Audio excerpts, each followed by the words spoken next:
Hey everybody, welcome back to another Minecraft video. I hope everybody is having a great day today. I'm doing fantastic. Guys, today's video, I'm going to be showing you easy ways to find that stuff in my hand. That's right, the netherite. Actually, I'm going to be showing you how to find ancient debris as easy as possible in your world so you can be as OP as you possibly can be. And it's going to be amazing, guys. But before we get into the video, let's go ahead and do our question of the day. And my question for you is, do you think the way that they are handling netherite is correct with 4 ingots of gold and the ancient debris, or do you think it should be a little bit harder? Maybe let me know down in the comment section below. If you guys enjoy this series and you want to see more, make sure you hit the like button and subscribe. So I think the first thing I want to do is go over some of the information that we have available and what I would recommend bringing to the nether with you. And I know some of this will be common sense, but I want to go over everything, and so just bear with me. So first and foremost, there is only 1.7 ores per chunk. This is listed on the wiki as well as backed up by Elmengo and his mad scientist team of Psycraft. Those guys are nuts, by the way. So that's not a lot of ores per chunk. You're not going to find a lot, and it's going to be hard to find in the first place. And next up, the ancient debris only spawns from 8 to 22 in level height. That means that there's a pretty big area up here where all the way up to the top there to where you can actually find this stuff. Now you're gonna end up finding about 2 veins per chunk. I've found this not to be true. Now obviously you can't argue game code, but I've typically only found at most 1 per chunk, but sometimes you will get lucky. Who knows? It just kind of depends on world generation. And when you find that vein, you're only going to find a max of 1 to 3. So that's not a lot of information to go on, but it's enough to get started with your mining expedition into the nether. So I've decided that I would put together a little bit of an inventory preview for you, as well as to what I would bring. So my armor, if I were making a dedicated set of armor for the nether, I would simply bring fire protection, everything. I wouldn't worry about all the other enchantments. You're only worrying about lava. So fire protection through and through, but you can definitely use your regular set of armor too.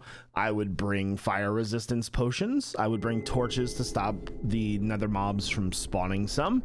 Now, this next part's a little controversial, but I think that I would prefer to bring Silk Touch and efficiency, at least efficiency 4. So why am I choosing Silk Touch over Fortune? Well, when you're mining, you're going to run into quartz, and you don't want all of that fortuned quartz to run into your inventory. You just want to collect that quartz.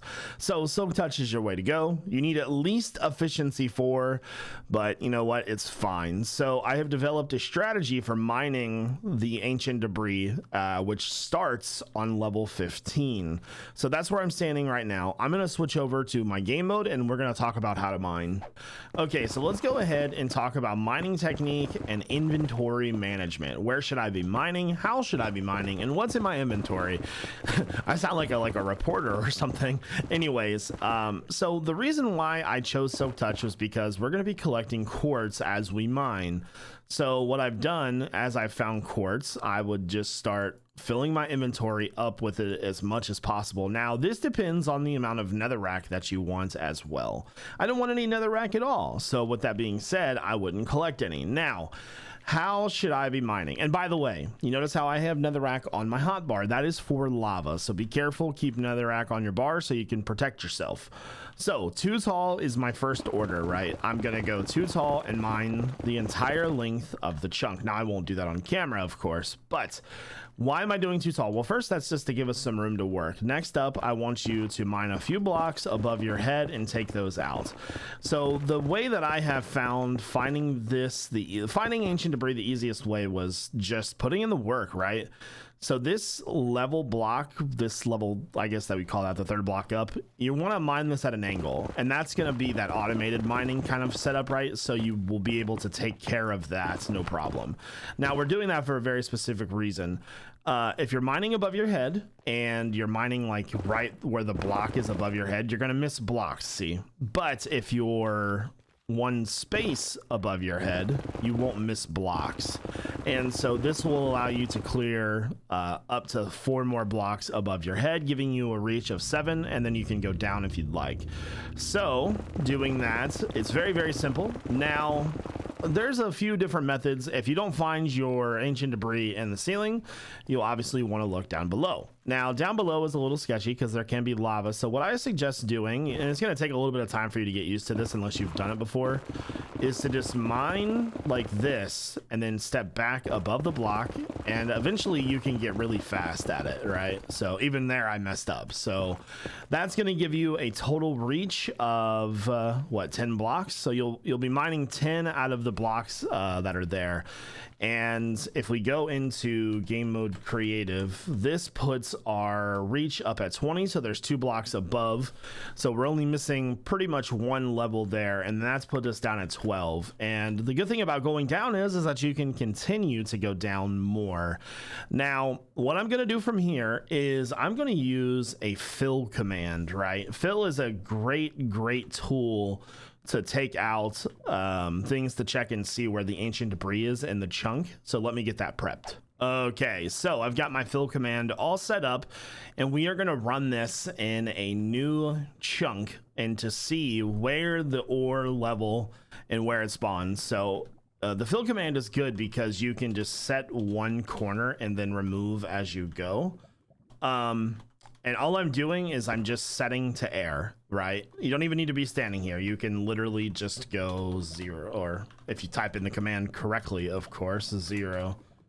39. So let's go ahead and peel this chunk back and see where the goods are, because I'm genuinely curious how well my technique is gonna work, right guys? Like, and that's another thing, if you do this technique in your world, please let me know how well it performs so I can tweak, fix, remove, whatever I've got to do to make it the best possible technique for you guys and myself for finding this good new material. Okay, so we found our first piece. There should be at least 1 other vein in this chunk. This is on level 14. So with my mining method, we would have seen this piece. So let's keep looking and seeing if there is another piece in this chunk. There should be, because they spawn in at least 2 veins per chunk. The next one should be a little bit bigger, hopefully, but probably not, because the game is rude. There we go. Ooh. So the facts that I grabbed were from the wiki, but wouldn't it be crazy if there was only 1 vein and the wiki was actually wrong? I guess the wiki can be wrong sometimes. Don't judge it though, okay guys? It's been there for us for a long time. All right, so looks like we only found 1 piece in this this chunk. That's fine, but the point is that my method worked in your face. No, I'm totally joking, guys. I think that's gonna do it for this episode, and I hope that you find enough to make a beacon. Own it, flex it, do what you gotta do, baby. Anyways, this is iJevin. Peace out.